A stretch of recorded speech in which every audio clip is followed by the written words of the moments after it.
warahmatullahi wabarakatuh. Hari ini kita akan mempelajari tentang dua konsep, yaitu konsep bilangan. Yang pertama itu akan saya kenalkan, yaitu ada bilangan yang namanya bilangan rasional. Nah ini, yang kedua nanti ada juga namanya bilangan irasional.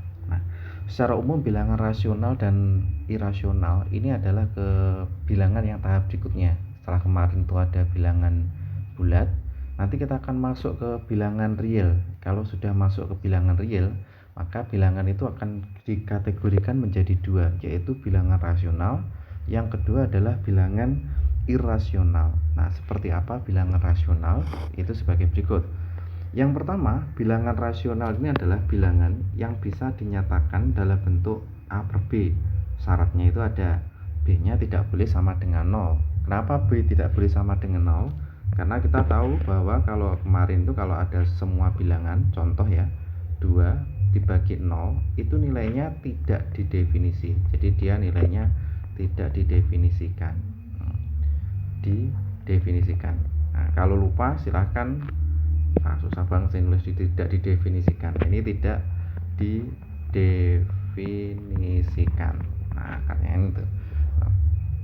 Kalau masih lupa apa itu yang tidak didefinisikan, bisa dicek di materi yang sebelumnya, yaitu tentang bilangan bulat, dimana saya jelaskan bahwa di pangkat bilangan itu kalau bentuknya 2 per 0 itu tidak didefinisikan. Penjelasannya kenapa itu sudah saya jelaskan. Jadi bentuk rasional A per B itu punya syarat bahwa B-nya A dan bisa ditanyakan dalam bentuk A per B dengan syarat B-nya tidak boleh sama dengan 0. Contoh Pak, contohnya ini 3 itu bilangan rasional. Ya, kenapa? Karena itu 3 itu bisa dinyatakan dalam bentuk 3 per 1. Berarti A-nya 3, B-nya 1, 3 dan 1 merupakan bilangan bulat. Bisa dipahami? Contoh bilangan rasional yang berikutnya yaitu 0,5. Nah, ini contoh bilangan rasional. Kenapa? Karena 0,5 bisa dinyatakan dalam bentuk 5 per 10. Jadi segala bilangan kalau dia bisa dinyatakan dalam bentuk A per B dengan A-nya bilangan bulat, jadi ini harus bilangan bulat, B-nya juga harus berupa bilangan bulat. Nah, yang nggak boleh itu bentuk pecahan A per B-nya bentuknya seperti ini. Contoh 2 per 0,5. Nah, ini nggak boleh. Ini contoh yang salah. Kenapa? Karena 0,5 itu bukan berupa bilangan bulat. Jadi harus bentuk A per B-nya itu dengan syarat A dan B-nya itu harus berupa bilangan bulat. Nah, kurang lebih seperti itu. Nah, bagaimana untuk bilangan-bilangan yang lain? Nah, saya beri contoh lagi ya, bilangan rasional biar lebih enak. Kita pakai yang akar. Nah, akar dari 16. Akar 16 itu kan 4 ya. Akar 16 itu bilangan rasional enggak? Iya. Kenapa? Karena akar 16 bisa dinyatakan dalam bentuk 4 per 1 dengan 4 bilangan bulat, 1 juga berupa bilangan bulat. Nah, berikutnya ada lagi yang namanya bilangan irasional, yaitu bilangan-bilangan yang tidak bisa dinyatakan dalam bentuk A dan B. Ini ada sedikit ralat ini, bukannya bisa, ini harusnya yang tidak bisa dinyatakan dalam bentuk A per B. Itu namanya bilangan irasional. Nah, contohnya Pak, contohnya adalah ini akar 2. Nah, akar 2 itu nilainya adalah 1, sekian sekian sekian. Nah, itu bentuknya itu ini dinamakan bilangan irasional karena akar 2 nggak bisa dinyatakan. Nah, terus kemudian bisa lagi contoh yang berikutnya itu adalah ini nilai pi. P itu adalah 3,142 dan seterusnya. Nah, ini juga bukan bilangan rasional atau termasuk bilangan irasional. Jadi pi 3,14 sekian sekian sekian. Nah, itu punya kecenderungan dia itu merupakan bilangan irasional. Ciri-cirinya bilangan irasional itu ciri-cirinya itu kalau dinyatakan dalam bentuk desimal, dia bentuknya kalau 0,85732187, nah 6 dan seterusnya. Kecenderungannya itu kalau dinyatakan dalam bentuk bilangan desimal, angka komanya itu sangat panjang sekali dan bilangannya itu tidak mempunyai pola, itu kecenderungan dia bilangan irasional. Jadi tanda titik 3 itu artinya dan seterusnya ya. Nanti kalau catatan saya itu ada tulisan titik 3 itu artinya dan seterusnya. Nah, dia terus berjalan kasarnya itu. Jadi biasanya ciri-ciri bilangan irasional itu seperti itu. Dan masih banyak yang lain, contoh-contoh bilangan irasional. Jadi intinya kalau bilangan rasional bisa dinyatakan dalam bentuk A per B, sedangkan bilangan irasional tidak bisa dinyatakan dalam bentuk A per B. Nah, salah satu bentuk bilangan rasional itu adalah bentuk pecahan. Jadi bentuk pecahan itu merupakan salah satu contoh bilangan rasional karena bisa dinyatakan A per B kalau pecahan ya.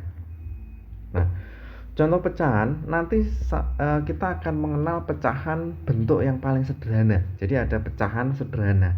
Seperti apa, Pak? Contoh yang tidak sederhana dulu. Contohnya adalah 4/8. Ini dia tidak sederhana. Nah, jadi apa itu bilangan yang pecahan yang sederhana? Itu bentuknya seperti ini. Kalau ada bilangan berbentuk A per B, nah dengan B-nya itu harus positif ya. B-nya harus lebih besar dari 0, artinya tidak boleh sama dengan 0. Karena lebih besar dari 0, dia positif. Nah, B-nya harus positif. Faktor persekutuan AB-nya itu harus 1. Nah, kalau pada posisi ini 4/8 itu bukan bentuk sederhana. Kenapa? Karena 4/8 bukan bentuk sederhana karena ini FPB dari 4 dan 8 itu nilainya adalah 2. Ini bukan 2, faktor persekutuan besar itu nilainya adalah 4. Jadi dia masih bukan 1. Nah, bagaimana cara merubahnya? Ya kita sederhanakan. Nah, contoh 4/8 kita sederhanakan sampai bentuk FPB 1. FPB A dan B-nya 1. Kita bagi 4 ke pembilang itu yang atas ya. Penyebut yang bawah kita bagi 4, pembilang dan penyebutnya. Ini kalau bagi 4 1, 8 dibagi 4 hasilnya adalah 2. Nah, baru 1/2 itu merupakan bentuk sederhana dari 4/8. Kenapa? Karena FPB dari 1 dan 1,2 itu nilainya adalah 1. Jadi kapan itu bentuk sederhana? Yaitu apabila FPB atau FPB dari A per B-nya itu nilainya sama dengan 1. Contoh yang lain saya berikan contoh 2 aja karena ini sudah biasa ya. Contoh misalkan berapa ya? Misalkan 12 per 27. Bentuk sederhana belum? Bukan. Karena 12/7 itu FPB-nya bukan 1, tapi FPB-nya adalah 3. Nah, kita sederhanakan. Kita bagi kedua ke pembilang dan penyebutnya dengan 3. 12 dibagi 3 nilainya 4. 27 dibagi 3 nilainya adalah 9. Baru yang ini. Ini baru pecahan sederhana. Jadi nanti sampai kita disuruh menyederhanakan. Ya, konsep bentuk paling sederhana itu apabila bentuk A per B-nya itu FPB-nya 1. Nah, Pak, kalau ada negatif, Pak, negatifnya itu harus diletakkan di atasnya. Jadi misalkan min 9, jangan, bukan. Nah, negatifnya ada di pembilang, bukan di penyebut. Jadi kalau lupa, ini saya tulis saja ya kalau lupa. Yang atas ini adalah namanya itu pembilang. Nah, kalau yang bawah itu nama lainnya adalah penyebut. Mohon maaf kalau tulisannya agak jelek. Nah, itu namanya bentuk pecahan sederhana. Terus kemudian Pak, kalau tadi Bapak mengatakan bahwa bentuk desimal yang berturut-turut yang dia terus bergerak itu bilangan irasional, belum tentu juga. Contohnya adalah ini. Nah, 0,333 dan seterusnya. Nah, ini merupakan bilangan rasional loh. Ini saya coret atasnya ini ya. Kalau saya coret atasnya itu artinya bahwa ini 0, yang terus bergerak itu 3-nya 3 dan seterusnya. Ini merupakan bilangan rasional. Kok bisa Pak? Karena kalau nggak percaya nanti silahkan di kalkulator. 0,333 itu sama dengan 1/3. 0,3333 itu 1/3 loh. Nah, kalau nggak percaya silahkan di kalkulator. Nah, bagaimana Pak cara mencarinya? Kok bisa ketemu 1/3? Langkahnya sebagai berikut. Langkah pertama, dimisalkan. Kita memisalkan X. X itu kita misalkan 0,333 dan seterusnya. Nah, saya beri tanda shred, itu artinya yang di bawah tanda merah itu dia terus bergerak. Nah, terus misalkan X itu nilainya 0,333 dan seterusnya bergerak terus. Sampai kapan Pak? Sampai tak hingga. Besar sekali. Nah, X itu kalau dikalikan dengan 10, ini 10X, maka nilainya juga, nah 0,33 kalau dikalikan dengan 10, komanya kan nilai komanya kan jadi ke belakang. Jadi harusnya dari 3,333 dan dia masih terus bergerak dan seterusnya. Artinya kayak gini. Nah, terus kemudian diapakan? Terus kita kurangi. Kita kurangi ya. 10 dikurangi 1 hasilnya adalah 9X. Nah, ini karena 3,33 ini dia itu terus bergerak ya. Jadi kita sisanya adalah 3 kayak gini. Nah, sisa 3 kan? Nah, kalau begitu X-nya berapa? X-/nya adalah 3/9. Kalau kita sederhanakan atau kita jadikan pecahan paling sederhana, jadinya adalah 1/3. Jadi kayak gini. Perlu bukti Pak? Ya, kita buktikan pakai kalkulator aja ya, biar saya tidak dikira menipu. Jangan-jangan Pak Sofwan menipu. Ya, kita cek aja ya. Kita cek 1 dibagi, mana baginya ini? 1 dibagi 3 hasilnya adalah ini, 0,3333. Nah, berarti jawaban saya betul kan? Oke, kita masuk ke materi lagi ke sini. Contoh yang lain. Ini kalau yang sama itu 1 digit. Bagaimana kalau yang sama itu 2 digit, Pak? Contohnya itu saya punya bilangan. Garis ini. Punya bilangan, garisnya ini. 0,888 ini sama nanti 0,8787 dan seterusnya. Jadi yang sama itu adalah 87. Jadi 87 nya terus bergerak yang sama. Nah, ini apakah bilangan rasional? Jawabannya adalah ya. Ini termasuk juga bilangan rasional. Nah, berapa nilainya? Ya, kita lakukan dengan cara seperti yang sebelumnya. Tapi langkahnya seperti ini. Kita misalkan dulu X nilainya adalah 0,8787 dan seterusnya. Yang sama adalah 87. Nah, yang jadi perhatikan itu adalah perhatikan banyaknya angka yang sama. Kalau angka yang sama 1 dikali dengan 10. Kalau yang sama itu ada 2 dikali 100. Jadi kalau yang sama 1 dikali 10, kalau yang sama 2 dikali 100. Kalau begitu ini berapa ini? 100 X nilainya.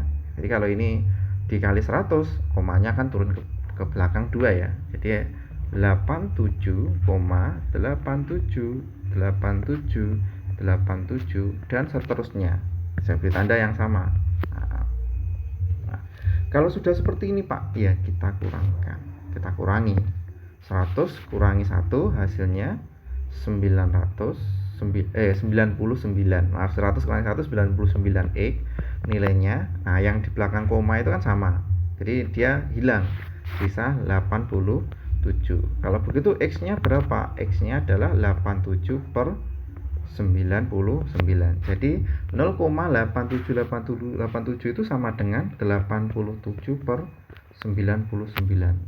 Nggak percaya Pak? Ya, kita buktikan aja pakai kalkulator. Kita clear. 87 dibagi 99. Nah, 0,878787. Caranya seperti itu. Jadi Tidak semua bilangan desimal yang berterus-terusan bergerak dia itu termasuk bilangan rasional, bilangan irasional. Bisa jadi dia bilangan rasional. Contoh, saya buatkan contoh yang 3 digit. Misalkan saya punya bilangan 3 digit ya. Nah, punya bilangan seperti ini.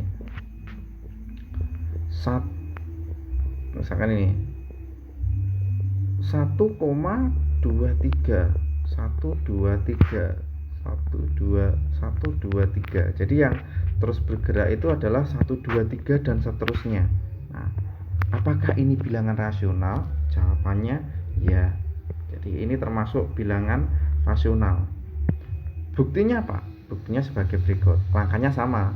Kalau yang sama 1 kalikan 10, kalau yang sama 2 kalikan 100, kalau yang sama 3 nanti dikalikan berapa harusnya? Kalikan 10. Betul. Nah, langkahnya kita misalkan dulu. X sama dengan 1,23 dan seterusnya. Kayak gini. Nah, kita kalikan, X-nya kalikan 1000. Kenapa? Karena yang sama itu adalah ada 3 digit. Kalikan 1000. Kayak gini. Nah, nilainya ini jadi, nah ini kalikan 1000, ini kan jadi turun ke 3 ya. 1 2 3 seperti ini. 1 2 3 1,23 123 dan seterusnya juga sama. Nah, kalau sudah ya tinggal kita kurangi. Jadi tinggal kita kurangi. Kita kurangi 1000 kurangi 1 hasilnya 999. Nilainya sama dengan ini. Nah, ini dikurangi jadi 1230. 1230. Berarti kalau begitu X-nya berapa? X-nya sama dengan 1230 dibagi 999. Nah, ini kalau tidak tahu ini bisa disederhanakan atau enggak, anggap aja itu perlu bukti. Oke, kita kalkulator ya. 1230 dibagi 9999, 1,23 dan seterusnya. Jadi yang caranya itu seperti itu. Nah, baik, kemudian nanti sampean akan mengenal beberapa bentuk operasi pecahan, yaitu kalau penjumlahan itu langkahnya biasanya disamakan penyebut. Soal menyamakan penyebut itu boleh pakai FEB, boleh pakai perkalian. Nah, ini kita pakai yang perkalian. Contoh, kita buatkan contoh aja ya. Contoh, misalkan saya punya ini. Contoh pertama, 1/2 ditambah dengan 2/3. Jadi 1/2 ditambah 2/3. Bagaimana langkahnya? Langkahnya sebagai berikut. Langkahnya itu dengan cara flat. Nah, pembilang penyebutnya dikali, itu kan BD. Berarti kalau dalam posisi ini 1 sebagai A, 2 sebagai B, 2 yang atas, biar nggak sama ya, ini saya ganti aja lah. Ini misalkan ini 3, nah, bawahnya ini kita buat bawahnya itu tidak 3, kita rubah jadi 4. Nah, jadi ini yang 3 ini sebagai C, 4 ini sebagai D. Berapa nilainya? Nah, bisa kita kalkulator atau kita hitung. 2 kali 4, nah, BD atasnya AD. 1 kali 4 ditambah dengan BC. Nah, 2 kali 3. Kalau begitu, ini kita jadikan 4 ditambah dengan 6 dibagi 2 kali 4, 8. Berapakah nilainya? Nilainya adalah 10/8. Jadi ini bisa di sederhanakan. Kalau sederhanakan jadi berapa ini? Kita bagi 2, 5/4. Nah, bentuknya kayak gini. Oke, saya rasa sudah bisa ya ini. Ada yang belum bisa? Contoh yang berikutnya Pak, yang B. Bagaimana kalau kita melakukan operasi operasi pembagian. Jadi kalau operasi pembagian itu contohnya pengurangan 1/2 dikurangi 3/4. Hasilnya sama dengan, nah, ini ya sama ya, 2 kali 4, 1 kali 4 dikurangi 2 kali 3, nilainya sama dengan berapa ini? 1 kali 4 itu 4 dikurangi dengan 6 dibagi dengan 8 sama dengan min 2 per 8, atau sama dengan, kalau dirangkakan jadi min 1 per 4. Nah, masih belum jelas. Nah, untuk C, untuk yang nomor contoh yang nomor 3 itu adalah operasi perkalian 1 per 2 dikali 3 per 4. Nah, kalau operasi perkalian tuh pembilang kali pembilang, penyebut kali penyebut. Jadi hasilnya 1 kali 1 kali 3 dibagi dengan 2 kali 4. Hasilnya sama dengan 3 per 8. Ya udah. Nah, bagaimana Pak kalau operasi pembagian? Nah, kalau operasi pembagian contohnya 1 per 2 dibagi 3 per 4. Nah, biasanya itu kalau ini ada banyak cara, kadang dibalik, kadang dinyatakan dalam bentuk perkalian. Jadi kalau dinyatakan dalam bentuk perkalian 1 per 2 ini dikali dengan 4 per 3, nilainya sama dengan berapa ini? Nah, ini dengan 4 per 6. Kalau disederhanakan jadi 2 per 3. Oke, baik, sementara itu dulu untuk pertemuan hari ini saya cukupkan dulu. Sekian dari saya. Wassalamualaikum warahmatullahi wabarakatuh.